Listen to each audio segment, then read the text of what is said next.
Today, we're counting down 10 pop stars who overcame the impossible to reach the top, only to vanish from the spotlight in ways few fans ever knew.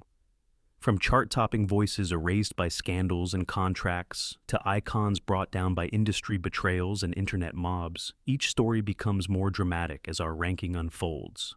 Which forgotten hitmaker faced the harshest downfall? Let's begin with number 10. Taio Cruz set Dance 4s on fire in the late 2000s, blasting out hits like Dynamite and Break Your Heart. Both singles shot to number 1 in the UK, while Dynamite hit number 2 and Break Your Heart reached number 4 on the Billboard Hot 100. With over 10 million singles sold, Cruz seemed untouchable. But in 2020, his attempt at a TikTok comeback lasted just days. Facing a tidal wave of online abuse, Cruz announced, "The hate online is real, stepping back for mental health." The same internet that once made his songs viral now silenced his voice.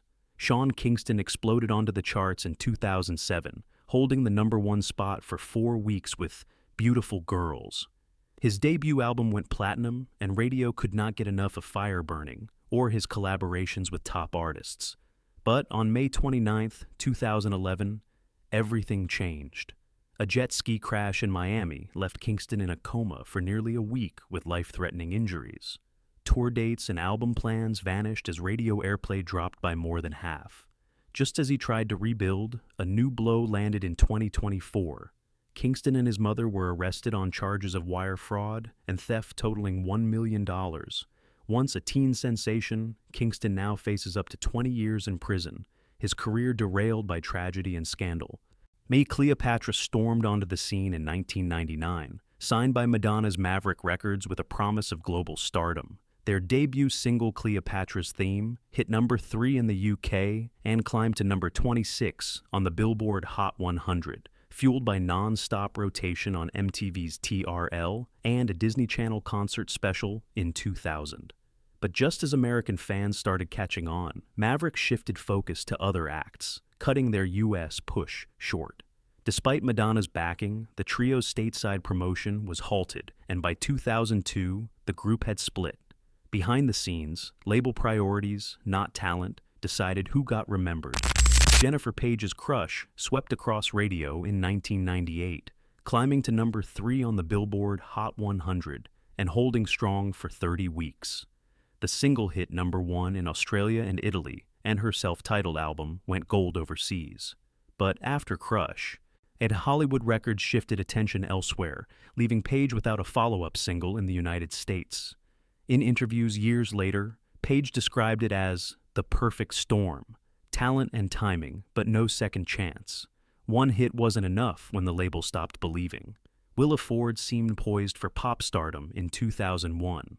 After rebranding from Manda to Willa Ford to avoid confusion with Mandy Moore, she released I Wanna Be Bad, which climbed to number 22 on the Billboard Hot 100. Her debut album landed at number 39 on the Billboard 200, and critics predicted a breakout. But behind the scenes, her label froze promotion, worried she would compete too closely with other rising stars. In 2009, Ford bluntly said, "The label buried me to avoid competition. One hit, a promising image, and then total silence. Not because she failed, but because the industry chose to erase her." An emotions obsession pulsed through the airwaves in 1985, climbing to number 6 on the Billboard Hot 100 and turning the Los Angeles band into synth-pop icons almost overnight. But behind the scenes, an emotion was unraveling. In just 5 years, the group swapped out lead vocalists, lost founding members, and cycled through producers, each change chipping away at their identity. Their follow-up, Room to Move, managed a number 9 spot in 1989, but the magic was gone. By 1990, an emotion had broken up, their momentum lost to constant lineup churn and label missteps.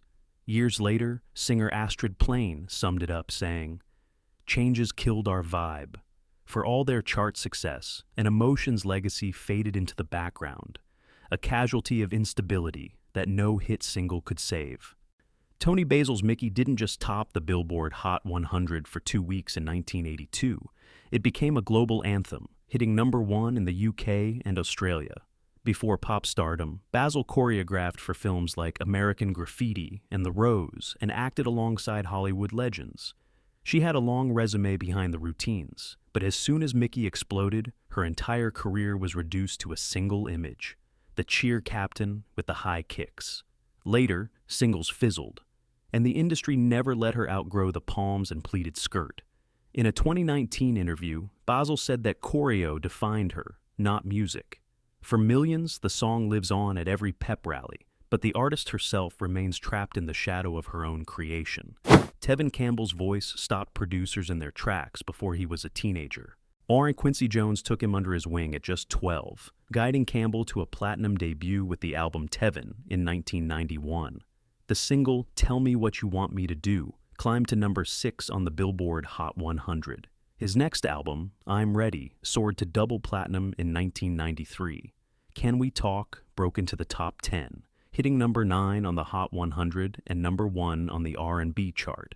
5 Grammy nominations followed, and his vocals as Powerline in A Goofy Movie cemented his place in 1990s pop culture. But in November 1999, Campbell's career took a hit when he was arrested in a solicitation sting in Van Nuys. The headlines were everywhere. Radio play for his songs dropped by half the following year.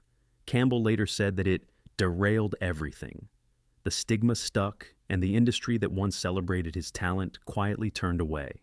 Even now, with comeback tours and new releases, his legacy remains haunted by a scandal that overshadowed the music. JoJo signed her first record deal at just 12 years old, a 7-album contract with Blackground Records that would soon become her cage. Her debut album dropped in 2004 and went platinum, powered by Leave Get Out, which made her the youngest artist ever to top the mainstream top 40 at age 13. By 2007, she had sold 7 million records worldwide. But behind the scenes, her label refused to release new music, shelving 3 completed albums between 2009 and 2013. Locked into a contract she signed as a minor, JoJo spent 4 years in legal limbo, fighting for her right to record. In 2016, she revealed the label even demanded she go on a 500-calorie-a-day diet at age 18. She said, "They said you need to lose weight. Go on a 500-calorie-a-day diet." In 2013, JoJo sued Blackground, citing child labor laws and breach of contract. The case settled in 2014, finally freeing her to sign with Atlantic Records. To reclaim her voice, JoJo re-recorded her early albums from scratch, taking back the masters her label tried to bury. Her story is not just about a lost decade, it is proof that the system can erase even the brightest stars, and that survival sometimes means starting over entirely. In the late 1980s, Rob Pilatus and Fab Morvan became the faces of a pop revolution. Their debut album titled Girl You Know It's True went 7 times platinum in the US and sold close to 50 million copies worldwide. 3 chart-topping singles and a Grammy for Best New Artist in early 1990 crowned them as unstoppable. But behind the flashing lights and choreographed performances, a secret waited to explode. On November 15, 1990, producer Frank Farian called a press conference and admitted what industry insiders already suspected. Pilatus and Morvan had never sung a note on their records. The real voices belonged to session singers hidden in the credits. The fallout was instant and brutal. The Recording Academy stripped Milli Vanilli of their Grammy. It was the first and only time in history an award was revoked. Arista Records deleted their entire catalog overnight. Lawsuits from angry fans followed, demanding refunds for nearly 10 million albums. While Frank Farian and label executives kept their careers and profits, Rob and Fab became global punchlines, blamed for a deception they did not mastermind. Both men insisted they could sing, and later demos proved it, but the industry never gave them a real chance to redeem themselves. Rob Pilates died of an overdose in 1998 at just 32, while preparing for a comeback that never came.